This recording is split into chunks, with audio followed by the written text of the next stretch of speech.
Bonjour mes amis de Facebook, bonjour mes amis de YouTube, les amis de la mission évangélique des églises agapées de la radio MEA, bonjour.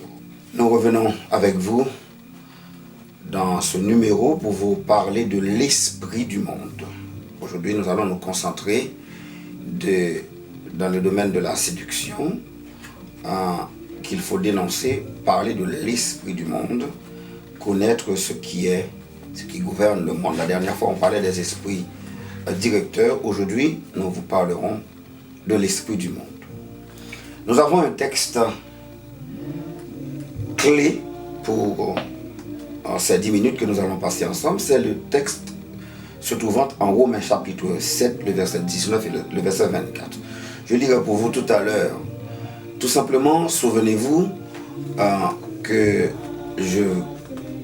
nous avons comme béquille ce livre de Dr. Gary L. Greenwald qui parle de la dénonciation de la séduction et en même temps de la dynamique spirituelle des relations. Ce livre est comme béquille, bien évidemment, pour ces numéros, mais nous apporterons bien évidemment nos contributions. Que dit-il dans ce fameux esprit du monde? L'auteur nous dit ceci: les puissances tentatrices des ténèbres sont à l'œuvre constamment pour nous attirer vers l'esprit du monde. En disant ceci, nous voyons tout de suite cette dualité qu'il y a entre l'esprit de Dieu, l'esprit du royaume de Dieu et l'esprit du monde. Les puissances de tentation, les puissances des ténèbres ont un travail à faire chaque jour, attirer le plus grand nombre à être amis, à être esclaves de l'esprit du monde, alors que le Saint-Esprit de Dieu nous pousse à regarder ce qui se passe dans le royaume de Dieu. L'auteur va poser des questions en disant: êtes-vous frustré par l'inconséquence et les échecs de votre vie chrétienne? Parfois, les chrétiens ont l'impression que l'huile du Saint-Esprit s'est évaporée. Ils implorent Dieu, à l'exemple de Paul en Romains 7, le verset 19, le texte que j'ai évoqué tout à l'heure. C'est-à-dire, il veut dire que parfois, dans la vie du chrétien, dans ta vie, dans la mienne, il y a des moments de frustration. Il y a des moments d'inconséquence. Il y a aussi des moments d'échec dans notre vie. Parfois, nous avons même l'impression que le Saint-Esprit est absent et qu'il ne gouverne plus à notre destinée, il ne gouverne plus notre vie. Nous avons comme l'impression que nous ne l'entendons plus et nous ne le sentons plus dans notre vie. Je pense que toi et moi, nous ne sommes pas les seuls à connaître cette situation, car il est dit dans la bouche de Paul, vous savez qui il est Paul, dans Romains 7, le verset 19 au verset 24, je vais lire pour vous, voici ce qu'il dit. Romains 7, 19 jusqu'au verset 24, il va dire ceci: j'ai la volonté, non le pouvoir de faire le bien, car je ne connais pas, je ne fais pas le bien que je veux faire, et je fais le mal que je ne veux pas faire. Et si je fais ce que je ne veux pas, ce n'est plus moi donc qui le fais.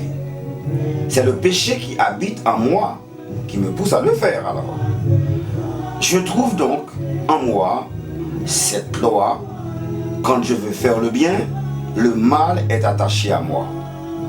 Car je prends plaisir à la loi de Dieu selon l'homme intérieur, mais je vois dans mes membres une autre loi qui lutte contre la loi de mon entendement et qui me rend captif de la loi du péché, qui est dans mes membres.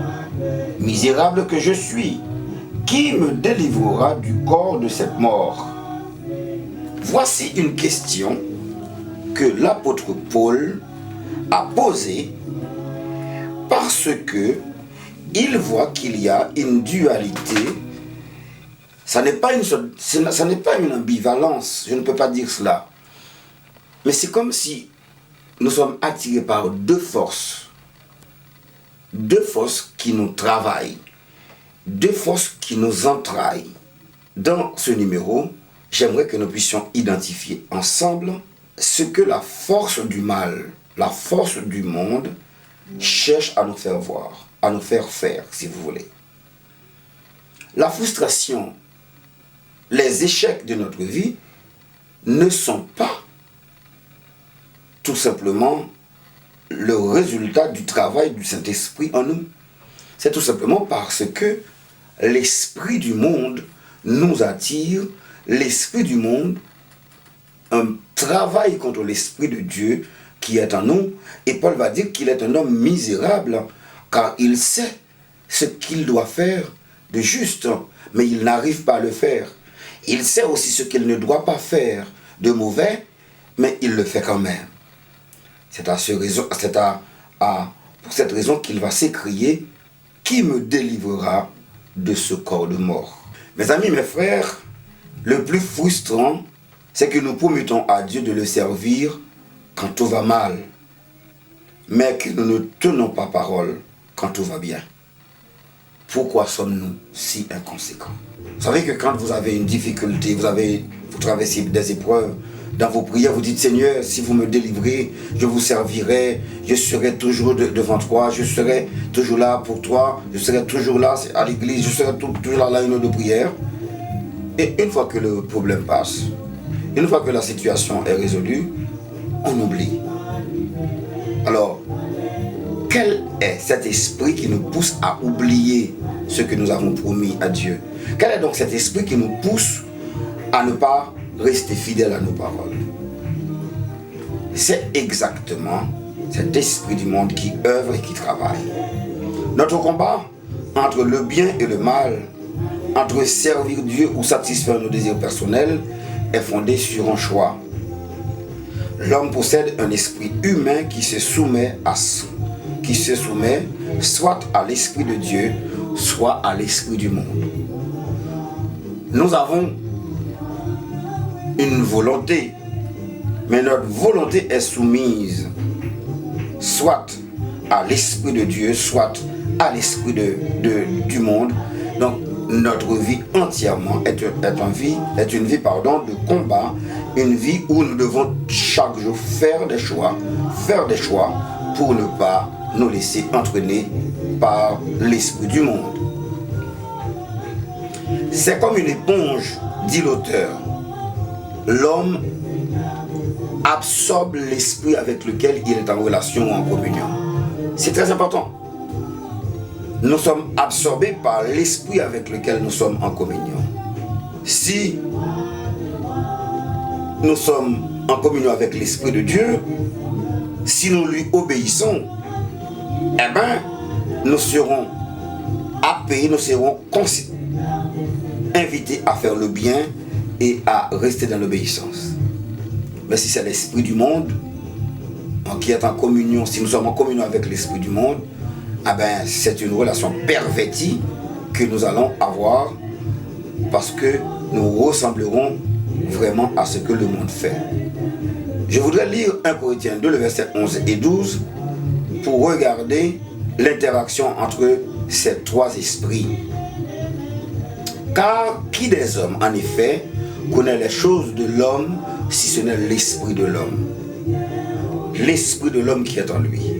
Ainsi, personne ne connaît les choses de Dieu si ce n'est l'esprit de Dieu. Mais nous avons reçu non l'esprit du monde, mais l'esprit de Dieu, l'esprit qui est en Dieu, afin que nous connaissions les choses qui ont été librement données par Dieu.